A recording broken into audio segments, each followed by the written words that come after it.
आकाशवाणी मध्य प्रदेश से प्रस्तुत हैं प्रादेशिक समाचार।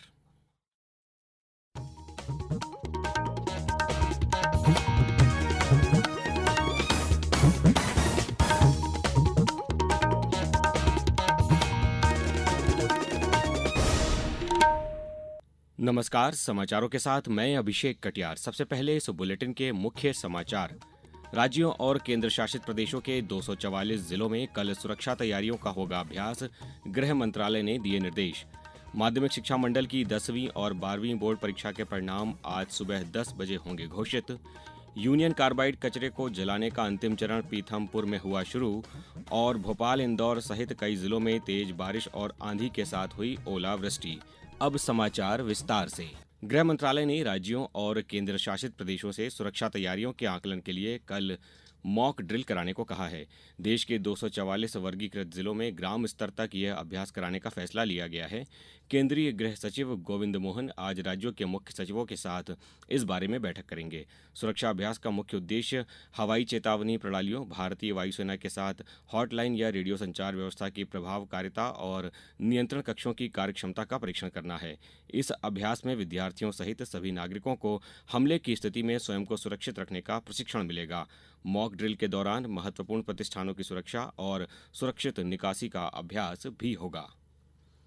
मध्य प्रदेश माध्यमिक शिक्षा मंडल द्वारा आयोजित 10वीं और 12वीं बोर्ड परीक्षा के परिणाम आज सुबह 10 बजे घोषित किए जाएंगे। मुख्यमंत्री डॉक्टर मोहन यादव आज समत्व भवन में परीक्षा परिणाम घोषित करेंगे। इस वर्ष प्रदेश के 16,50,000 विद्यार्थी इन परीक्षाओं में शामिल हुए थे। मंडल द्वारा विभिन्न पोर्टल्स के माध्यम से परीक्षा परिणाम ज्ञात करने की सुविधा उपलब्ध कराई गई है।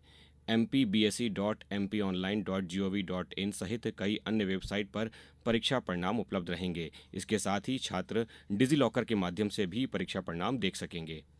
मुख्यमंत्री डॉक्टर मोहन यादव ने कल मंडला के रामनगर में 2 दिवसीय आदि उत्सव को संबोधित किया। मुख्यमंत्री डॉक्टर यादव ने हृदय शाह द्वारा बनाए गए मोती महल का अवलोकन करते हुए लोक कला प्रदर्शनी का भी शुभारंभ किया। साथ ही उन्होंने 61 करोड़ के विकास कार्यों का लोकार्पण और भूमि पूजन भी किया। इस अवसर पर उन्होंने जनजातीय समुदाय के गोंड राजाओं के स्मारकों और किलों के विकास कार्य कराने की घोषणा की है। उन्होंने कहा कि रामनगर और मंडला में राजा शंकर शाह, कुंवर रघुनाथ शाह, रानी दुर्गावती, मोती महल और रानी महल को भी विकास कार्यों में शामिल किया जाएगा। उन्होंने रामनगर स्थित मढ़िया के विकास के लिए प्रस्ताव तैयार करने के निर्देश दिए हैं। रानी दुर्गावती जी के जहां वो मढ़िया है, वहाँ परमानेंट रूप से वहाँ आराम से बैठने के लिए, कार्यक्रम करने के लिए बड़ा सभागार बनाना पड़ेगा। मैं घोषणा करता हूँ, कलेक्टर मंडला आप प्रस्ताव भिजवाना, मैं यहीं से राशि मंजूर करता हूँ हमारे अपने क्षेत्र के लिए।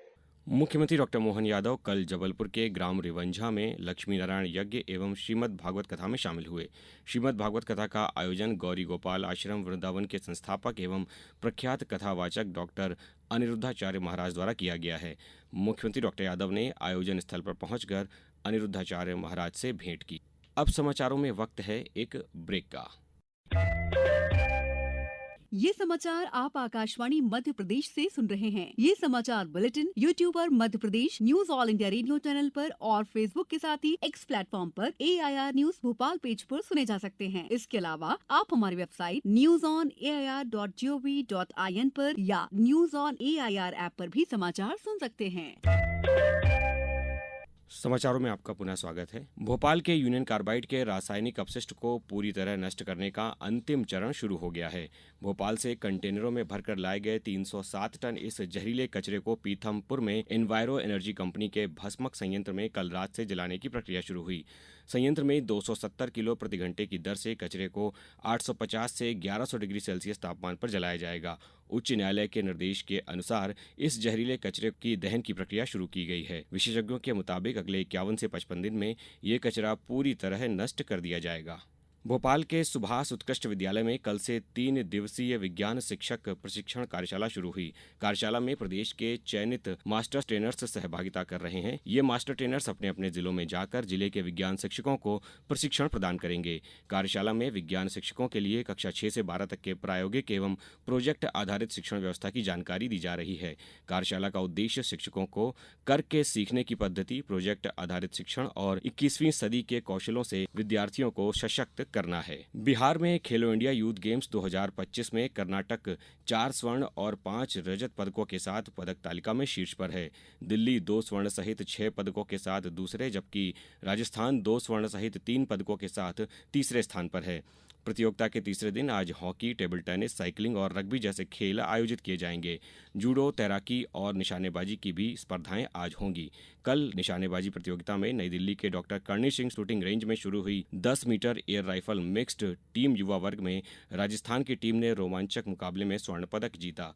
पेश है एक रिपोर्ट। खेलो इंडिया, खेल के रंग बिहार के संग, खेलो इंडिया। खेलो इंडिया यूथ गेम्स में नई दिल्ली के doctor Karni Singh shooting range में राजस्थान ने 10 metre air pistol mixed team event में स्वर्ण पदक जीत लिया है। उत्तर प्रदेश को रजत पदक हासिल हुआ। कांस्य पदक के मुकाबले में दिल्ली की नियामिका राणा और हार्दिक बंसल ने एक अन्य रोमांचक मुकाबले में हरियाणा के प्रतीक शियोखंड और कनक की जोड़ी को 14 के मुकाबले 16 अंकों से पराजित किया। समाचार कक्ष से निखिल कुमार। अब रुक करते हैं मौसम का। प्रदेश के अधिकांश हिस्सों में कल तेज बारिश, आंधी और ओलावृष्टि हुई, जिससे अधिकतम तापमान 40 डिग्री के नीचे पहुंच गया है। भोपाल में कल दोपहर बाद से आज सुबह तक तेज हवाओं के साथ बारिश हुई। देर रात तक आधा इंच बारिश हो चुकी थी। इसके अलावा इंदौर, सिंगरौली, सीहोर, छिंदवाड़ा और सिवनी जिलों में भी तेज हवा के साथ ओले गिरे। मौसम विभाग ने आज भी 22 जिलों में ओले और बारिश का अलर्ट जारी किया है। इनमें इंदौर, उज्जैन, देवास, शाजापुर और शिवपुरी शामिल हैं। आईपीएल क्रिकेट में कल रात हैदराबाद में दिल्ली कैपिटल्स और सनराइजर्स हैदराबाद के बीच मुकाबला तेज बारिश के कारण बेनतीजा रहा। दिल्ली कैपिटल्स ने पहले खेलते हुए 7 विकेट पर 133 रन बनाए थे।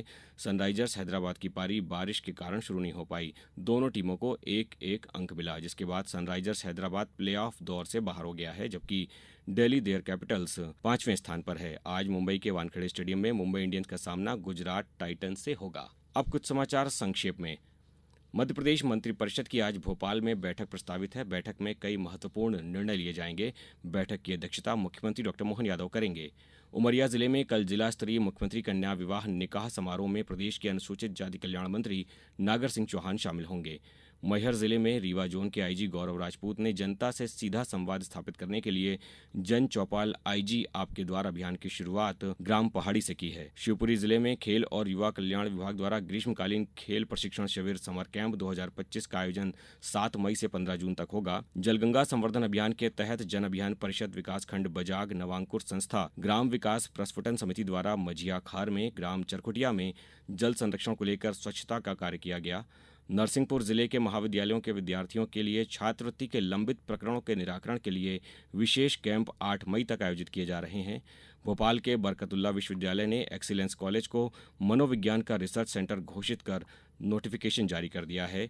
झाबुआ कलेक्टर नेहा मीना ने जलगंगा संवर्धन अभियान के तहत 2400 से अधिक जल संरचनाओं को राजस्व अभिलेखों में सम्मिलित किए जाने की समीक्षा की। और आगरमालवा जिला सामाजिक न्याय एवं दिव्यांग सशक्तिकरण विभाग द्वारा आज जिले के नलखेड़ा स्थित कृषि उपज मंडी प्रांगण में सामूहिक विवाह सम्मेलन में 140 जोड़े परिणय सूत्र में बंधेंगे। इस बुलेटिन में बस इतना ही। अगला बुलेटिन दोपहर 2:10 पर। नमस्कार।